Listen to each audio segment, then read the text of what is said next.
Here we are in Chapter 10 at this point with your Jump Right In activity. This is Diversity in Psychology, dealing with multiculturalism, gender, and sexuality. A little bit of an overview here. Uh, we are constantly in a state of flux in terms of our demographics, right? Right now in the United States, 61% of individuals are white. Now, we are rapidly heading to a situation where it looks like, if trends prevail, that there will be a lesser and lesser number of white individuals as part of the population. Um, right now, hovering at around 18% Hispanic individuals or Latino, 13% are African American or Black, 6% Asian, 1% Native American, 2% Hawaiian Pacific Islander, and multiracial individuals, that statistic is up quite a bit, 2.9%. What about language? You've probably seen these very offensive bumper stickers, in my opinion, that say, "Welcome to America, now speak English." Well, when we look at metropolitan areas, we find that in our largest cities, only we find that actually in 25 of the country's largest cities, in only four of those cities, do 90% of residents speak English at home. So we have a lot of people who are a part of the United States whose native language is not English. Religion is also another demographic that's in flux. Right now, approximately 25% identify as Christian, but if you are of Christian origin, there's a lot of variation in Christianity. In fact, we also see another statistic elevating, and that those people who identify as nuns, and that's not N-U-N-S, but N-O-N-E-S. In other words, they don't consider themselves to be religious. They might be atheists. They may be agnostic. They just don't consider themselves to be a proponent or a big fan of organized or institutionalized religion. The whole category of nuns, N-O-N-E-S, is kind of like out there and buried. Um, and we find that that particular classification is on a growth pattern at this point. 1 to 2% each in terms of Judaism, Islam, Buddhism, and Hinduism. 24% identify as non religious at this point, but we don't know what that term necessarily means for everybody who has endorsed non religious or none on their surveys. We do know that about 4% of individuals identify as atheist, 5% agnostic, though I think those percentages have gone up very recently, though I try to keep these stats as recent as possible. Okay, then more diversity. This time, these demographics will deal with age, sexual orientation, and education. Our population tends to be graying. In other words, more and more individuals are age 60 or 65 or greater. Uh, to show you the drama of this statistic, consider this. All of you, we've gotten through the human growth and development chapter in psychology in our introductory course, right? So you know that there are a number of developmental periods in human development, right? So in each one of those is there's between 5 and about 7% of the population that would rest comfortably, be placed accurately right in that particular category, except when you're dealing with people who are over the age of 60. That is the population that seems to be on a major growth spurt. 18% of adults are over the age of 60 at this point. It used to be, as recently as 1995, that the average age of adults in this country was about 33. Now it's getting closer and closer to 40. What about education now? You actually, because you are pursuing a college degree or certification of some sort, are in a minority. As far as high school graduates are concerned, that's the majority, because 85% of U.S. residents are. But when you look at people who graduate from college, whether we're dealing with an associate's degree or a bachelor's degree, 28%, only 28% of college graduates. Get higher than that, like you're going to get a master's, for example, only 10% get a graduate degree in our country. And of that 10%, of that 10% who get a master's degree, only about 2% move on up to get a doctorate degree of some sort, like a PhD. Okay, now we move into sexual orientation, and we are up in 2021. I can remember not that long ago when the guesstimate was about 3% of the U.S. population identified as GLBT, and now we're all the way up to 7.1%. We even have the Generation Z, or centennials, over 10% of those individuals identify as GLBTQ. So this is a moving target at this point. A lot of this, it's not necessarily that more and more people are becoming members or adherents of the queer population, but more that individuals are becoming more self-affirming and braver about coming out. It's difficult to get a real handle on percentages because of that as far as sexual orientation is concerned. There are other surveys that go higher than 7.1 and say that we are looking at a percentage rate, realistically, probably about 10%. Now, these rates are cumulative because you are, like in San Francisco, you're going to have a higher number of individuals who identify as part of the queer community than you would, say, in Jacksonville or Tallahassee, right? That pretty much goes without saying. So variances occur in various cities and also in rural areas. Okay, now let's get into the nitty-gritty and make sure everybody's on the same page in terms of diversity. Everybody is diverse, and by that I mean that you have qualities that are unique to you. You are not like everybody else. Just because you are straight does not mean you are just like every other straight people. On the other hand, just because you're gay, lesbian, bisexuals, trans, whatever, you're not like the others in your group, right? So all of us, regardless of where we fall in terms of the traditional and perhaps even stereotypical meaning of the word diverse, we live at the intersection of our own diversity factors. Maybe you are a straight male, but by the same token, you are an ally because you know of at least 3 family members who are members of the queer community. So you have a very open mind about this. You're also an agnostic. You like to have a healthy skepticism about whatever you hear, but especially in terms of a deity. So all of these things come together, and at the intersection of all those diversity traits is you. That's where you are. Now, with psychology, what does diversity have to do with psychology? Well, we're very interested in that intersection. And we're also very interested in the experiences of privileged people as well as oppressed people. So we don't exclude anybody in terms of their intersectionality, but intersectionality is an important word when we're dealing with multiculturalism and with diversity. So please don't forget that term. So how do you find the diversity within yourself? Obviously, you start with a very important question. Who am I?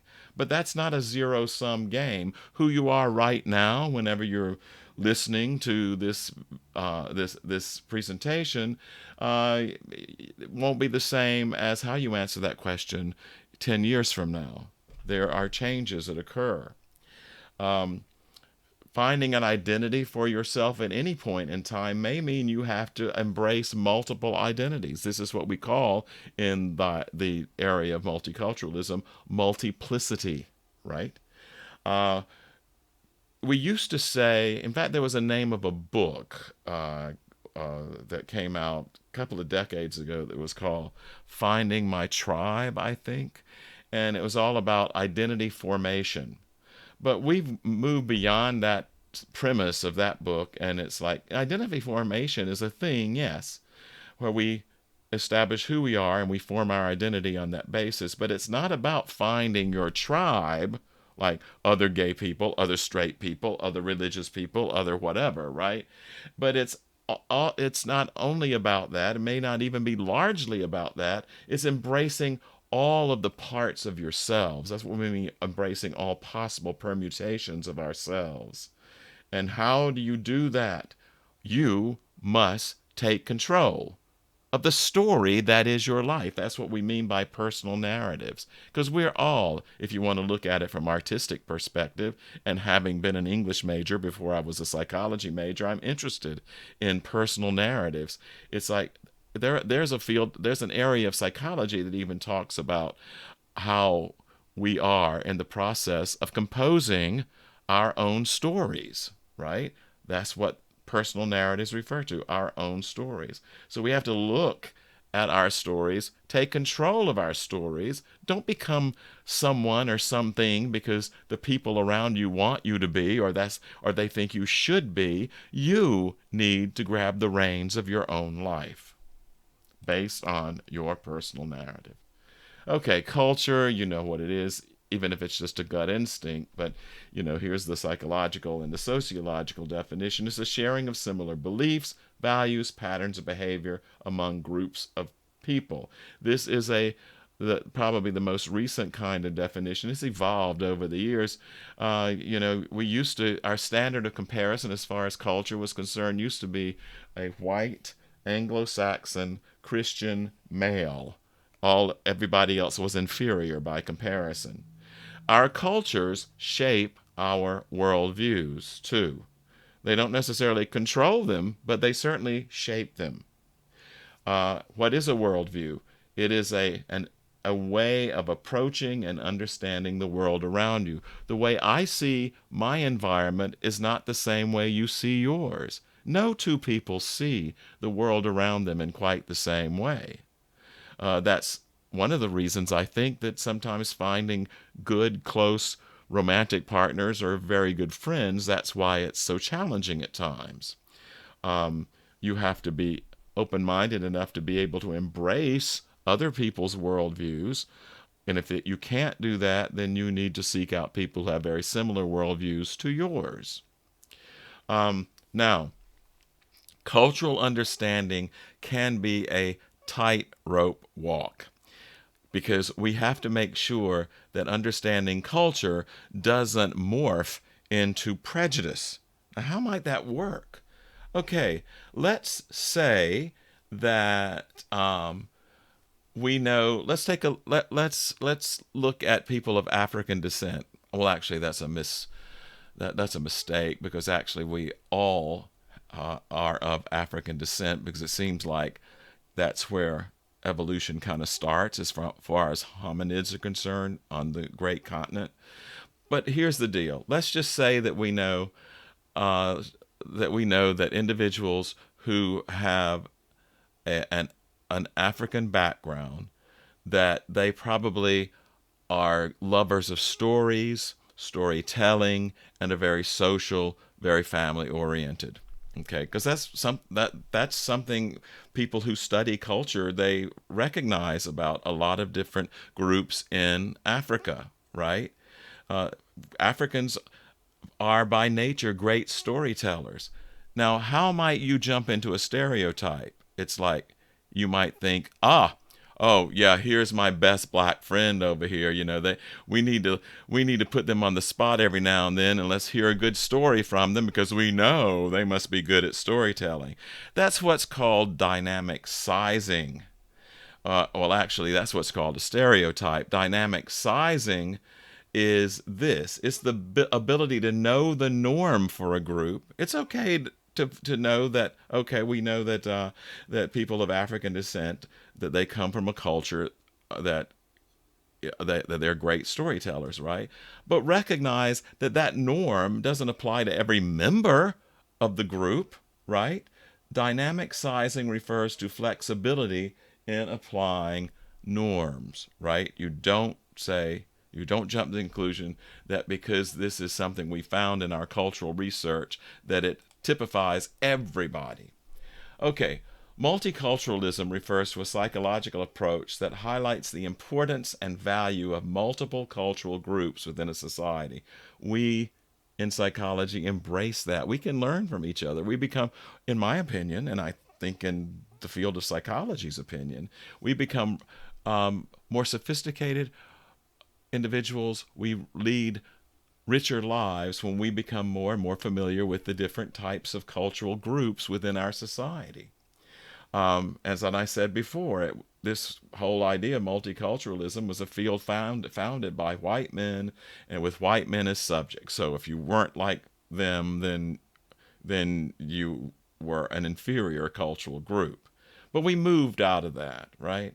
So the 1960s and 70s, we focused more on race and ethnicity. Then right now, I think it's probably safe to say that we're in what's the fourth force of psychology. First force of psychology was Freud's psychoanalysis with all his theories and ideas, all the things they were fraught with. The second force was Skinner's behaviorism, where I can set up a society based on operant conditioning and make everybody to behave the way I want them to. And then the third force, humanism, which is self-actualization. I think where we are now in psychology is multiculturalism. That's the dynamic force. Because if you don't have an appreciation of who you are, where you come from, who influences you, then you're going to have a very difficult establishing a self-concept, self-image, an identity. It used to be that we considered ourselves a melting pot. That term came from Jean de Crèvecoeur, a Frenchman who visited the United States in its early days and said, America is great. It's like a great melting pot. We just blend everybody, together, wherever they're from, whatever their backgrounds are. We don't care, or they don't care. So he admired our culture because we tried to coexist with very mixed results, obviously. However, that I have a problem with that because of the fact that when you think about a melting pot, you put all kinds of ingredients in it.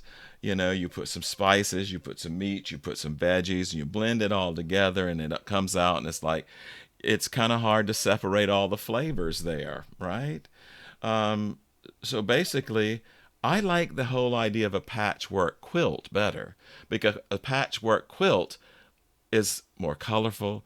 It's like, you come into this country and you retain who you are. Yes, you can continue to become who you would like to be. You can let a culture impact you or not, but we appreciate who you are. It's like, paint with all the colors of the wind, to quote Pocahontas from a Disney animated movie, right? Now, anyone who comes into a new culture has to ask themselves two questions. To what extent will I retain my previous culture? To what extent will I embrace my new culture? So there are four approaches to this. We can assimilate, which means we say to hell with the old culture. I'm going to become a genuine American, whatever the hell that means, right? So that's assimilation. You try to get rid of all the beliefs and practices and so forth of your old culture. Separation means you're rejecting the new and you're going to live your life in an enclave within that society and you're going to maintain those old traditions. Marginalization means, I didn't like the old culture, but this one sucks too, so you reject them both.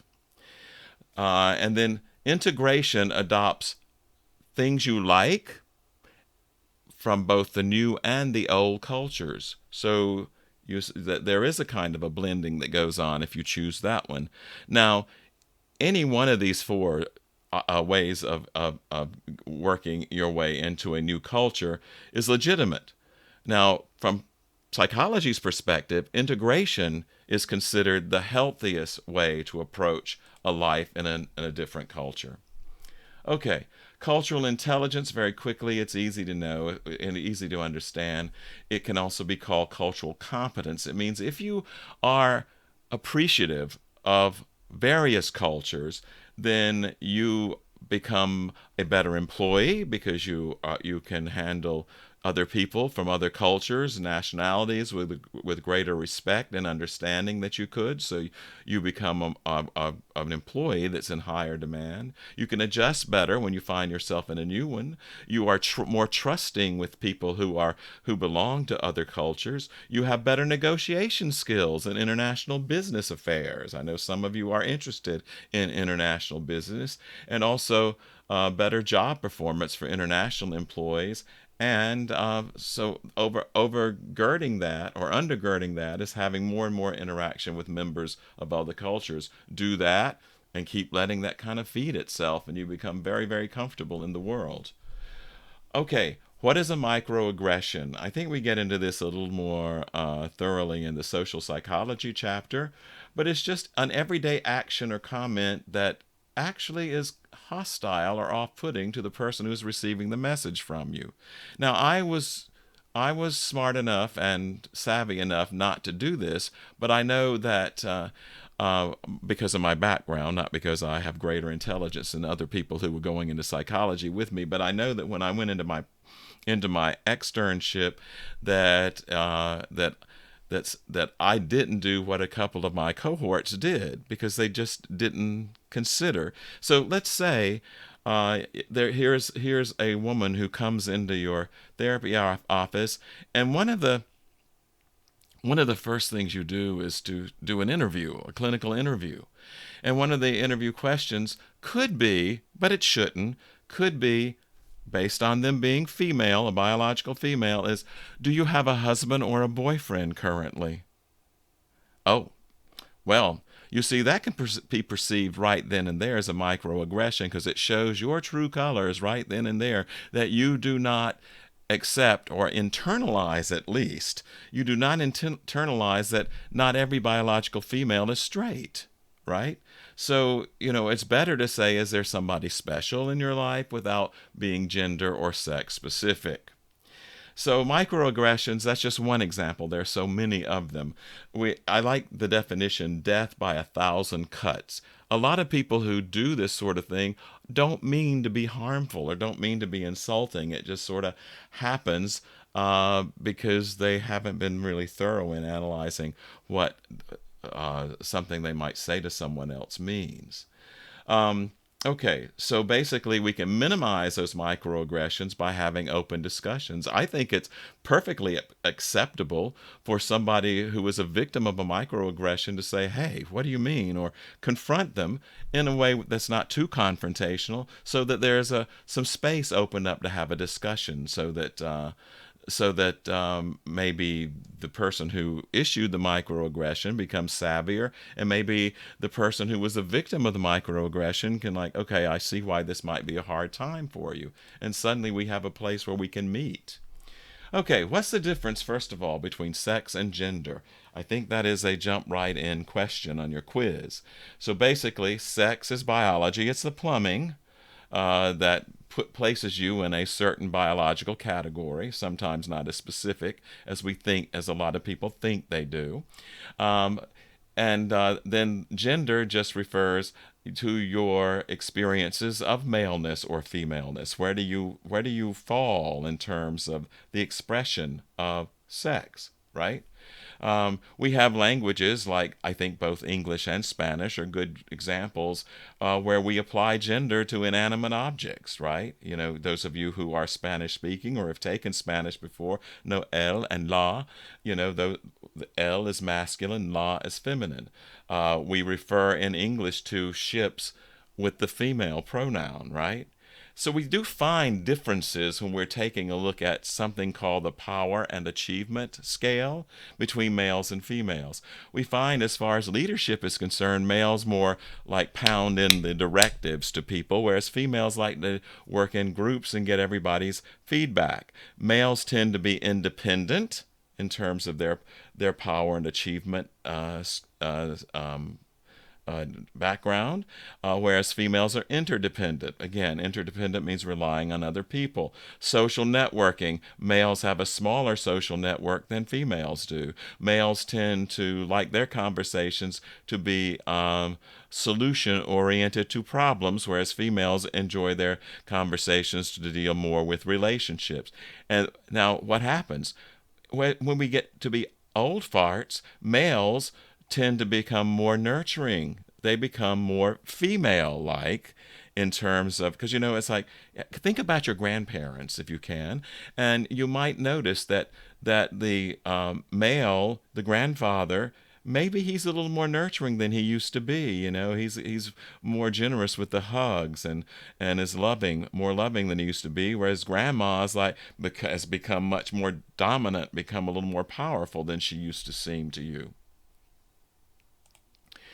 Okay, now intersex individuals. I'm not. I teach a human sexuality course, and if some of you are looking for a course to take during the summer, I am doing an accelerated 6-week course in human sexuality. If you want to look for that, and I go into a lot more detail with this sort of thing than I do here, because this is way beyond the scope of a general psychology class. So.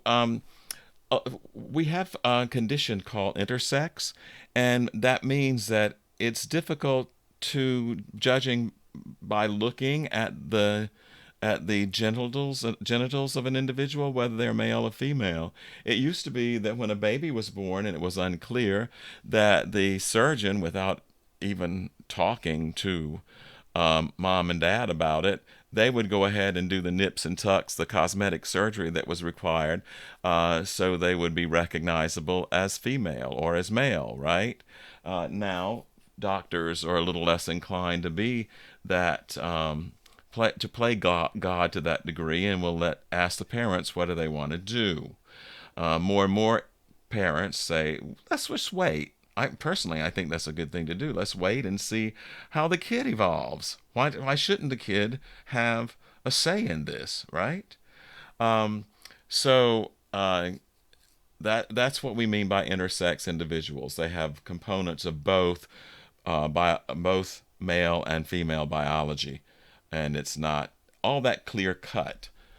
For example, now if you want to look at an interesting story about whether or not we can change one's identity of maleness or femaleness, you see, get that book As Nature Made Him, deals with an intersex individual by the name of David Reimer, and he was raised most of his childhood and into adolescence as Brenda, even had gender affirmation surgery to become a female. It was all because of a botched circumcision.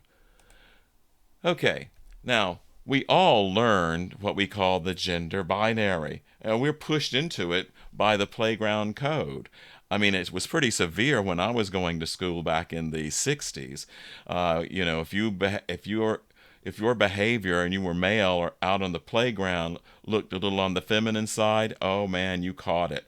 To the lesser extent, the girls would. There was some stigma attached to being a tomboy. But for some reason, I think that society tended to, at least back then, have a bigger problem about males who came across as sissy boys, right? So we are trained to some degree or other to be gender detectives from a younger age. By the way, just as an aside, transgender does not refer to sexual orientation. It all has to do with identity. Do you see yourself as a person of the same biological sex that your genitals match? And by the way, all transgender individuals do not go all the way through with the surgery to make that transformation. That's very much an idiographic or individual decision to make. So that's what we mean by transgender. Cisgender means that what's between your legs and the way you identify match. Okay, now androgyny. Androgyny really doesn't have that much to do with gender identity. It has more to do with social roles, I think, or maybe gender roles to a degree. Androgyny means If you're biologically male, you embrace your feminine side. That, again, this is such a crude way of putting it, but I think it's clear to some degree. It means something in your head. If you are a female, you embrace your male side. So basically, it's like, I'm not always tough. I can be vulnerable too. I can be nurturing. Or I'm not always nurturing. When I'm a female who is also a CEO. When I'm at the workplace, I kick ass, right? So, what do we find out in psychology about the mental health implications of androgyny? Actually, you're healthier in terms of resilience, in terms of your own degree of self expression. You are less likely to be depressed. Okay, not going to spend a lot of time on this. I think that Pomerantz gets into this, but you know this already. We sexualize young girls from a very, very early age. We're even doing this more and more with males at this point, but girls bear the brunt of it and have borne the brunt of it for a very, very long time. Girls are trained to view themselves as sex objects from a very early age. So this brings about a higher incidence of psychological disorders, eating disorders, things like that. Beauty pageant for little girls, which I remember my sister being involved in, and she was a horribly, horribly traumatic experience. And the only reason she went on stage that one time is when she got our mother to promise her she wouldn't make her do it again. This was all about mom's ego and wanting to see her little girl get up there and be prettier than the rest of the little girls. We find though that sexualized girls are taken less seriously. And who's more likely to conform, whether you're male or female, to these kinds of sexualized stereotypes? Those who watch lots of TV, particularly television that has a lot of sexual or gender content. These individuals who watch TV are more likely to have sex without a condom, and have sex with multiple partners. Okay, now let's take a look at the blending between gender and one's sex life. Men are, and this is not going to be surprising, they report more interest in sex in terms of frequency, variety, and partners, though, hold on, we think that females sometimes underreport their interest in sex, right?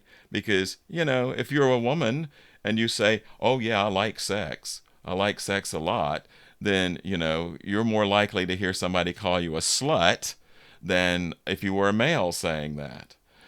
Men also report higher rates of sexual activity, including porno and masturbation. Reporting does not mean it's the reality. Men and sex, men seem to focus more on physical gratification. Women seem to focus more on emotional connection. Again, that's what they report. In college, we find that men seem to be more comfortable with hookups than women. Women tend to express more worry and distress when they are engaged in that sort of thing. Also, women are more susceptible in hoping that these hookups become an LTR, or long-term relationship. And also, the hookup culture poses more risk to a woman's reputation than it does to a male's as well. All of us have a sexual orientation, and everybody knows that by now, I'm sure. So I'm not going to spend a whole lot of time on this at this point, except to say one thing. Historically, there have always been people who have a problem of some sort with homosexuality and say that, it's unnatural, it's abnormal, it's sick. Even the animals don't engage in homosexual behavior. That's BS, because we have quite a few biologists who can tell you right now that they have not observed any animal species that they have studied where they do not find examples of homosexuality, even insects. All right, so you find homosexuality among all species in the animal kingdom. Okay, now What makes people gay? Okay, does it matter? I'm not sure that it does, but we have done some research because this seems to be a question that's important to a lot of people, right? We do find out that biologically, when we take a look at the hypothalamus inside males who are straight, that straight men tend to have a larger hypothalamus than gay men do. So maybe brain anatomy influences sexual orientation. Maybe. We also discover that there is a higher frequency of male homosexuality being transmitted genetically from the mother side of the family. In other words, we have found more in research if there's more gay and lesbian people on mom's side of the family, that they are more likely to have a gay or lesbian son or daughter. And there's another reason we think there's some genetics involved here too, is because with identical twins, it's highly likely, not 100%, but pretty highly likely if one identical twin is gay, the other one stands a big chance of also being gay. This is seldom true of fraternal twins. Okay. Also, let's get one thing straight. Most gay babies or gaybies gay babies come from heterosexual relationships, right? It is a fallacy to say that the children of gay parents are more likely to be gay. Statistics do not bear that out. In fact, most we found that most gay couples who have children, that they don't really try to direct their children one way or the other. So what happens is that a larger percentage of their children become straight. This certainly, I know these two gay men. One of them was a former priest, Warren and Jim. There's Christopher in the middle. I think their son grew up straight. I'm not sure. I don't usually ask questions like that because it really doesn't matter to me. And so it's like, yes, they adopted Chris, obviously. And so he's a very smart guy in college, has graduated college, and the only thing that I remember that was an anomaly with these two men and Christopher is the fact that they found, because there were two men in the household, that they thought that Christopher, being a really cute little kid, was becoming manipulative of the females in his life, like Jim's and Warren's mothers, for example, caretakers, babysitters with Christopher and stuff like that. He was able to use his status as a cute little boy to get things from the women, like extra candy and so forth. So they began to have talks with the females in his life to say, you have to stand your ground with this kid. Okay, how are gay and straight individuals different? We find that men with older brothers are somewhat more likely to be gay. The younger ones are. We find also that the average height of gay men is a little bit shorter than straight men. Women in same-sex marriages seem to be a little bit heavier than average at birth. We're not talking about their weights as adult sexual creatures. Gay and lesbian individuals are about 39% less likely to be right-handed, so you have a greater chance of being gay or lesbian if you're left-handed. Also, straight women and gay men usually outperform straight men at memory games. So if you're ever engaged in a memory game and you're doing it on teams, make sure, if you are a straight man, that you've got a straight woman or a gay man on your team. We mentioned gay genes already in terms of predictors of sexual orientation. Remember, the suprachiasmatic nucleus is our internal biological clock. For some reason, we find that it is 70% larger in gay men many times. The anterior hypothalamus is 2 times larger in straight men than gay men. We mentioned the left-handed thing already. If you look at your ring finger and your index finger, the index finger being the one next to your thumb, if you find that you have a second finger, the index finger, that is longer than your ring finger, then it looks like you have a greater chance of being gay. Again, these are not 100% by any means at all. This doesn't even occur in the majority of gay men. And this does seem to be male oriented, and it probably, or it may be related to the amount of testosterone during pregnancy. Um, let's see. And let's see. So there is a strong prenatal influence on orientation, meaning that it has to do with hormone production in the mother's body that could have an impact on that. And also, if you see a kid who does not conform to gender stereotypes on the playground or at home, there is a greater likelihood, but it's not a predictor, that he or she will be gay or lesbian. Okay, so I'm not going to spend. I'm running way longer than I intended to. I want you to take a look at the Obama effect in the second bullet point. We found a sea change in attitudes of ethnic minorities. It used to be a fairly accurate thing to say that black individuals tended to have a larger degree of problems of prejudice toward gay people than white people did.